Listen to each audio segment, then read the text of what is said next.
Sure. Yeah, it's Peter Drucker, who was the author of that famous quote. I've read Drucker repeatedly for decades, and I think he's exactly right. And I think if you read Drucker, one of the things that he would point you to is that it is almost impossible to quantify that.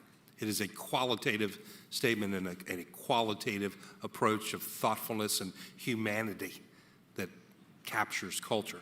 Now, that being said, I think if you have a culture and you have this great culture, but you're not operating at a profit, you're not going to last because you can't keep the lights on. You can't make the payroll. You can't do well. So it does go hand in hand that over the long run, a great culture will not continue to persist and will not have the opportunity to grow if it is not accompanied by reasonable financial performance. And I think one of the things you should take some comfort in as a Markel shareholder and a way to sense that the culture is indeed real and it's vibrant and it's persistent is look at the long-term record of financial performance and look at places where perhaps it flattened out a bit or accelerated a bit and study a bit why it flattened out a bit and perhaps why it accelerated a bit. I think you would draw comfort from just looking at decades of data to say that, I can't quantify it, but that sure looks like it is passing the test of something that is indeed enduring and profitable at the same time. At the next level, you can think about things like turnover. So here we are in Nebraska, and my friend Judd Norman over there, he was kind enough to take me to a Nebraska volleyball game.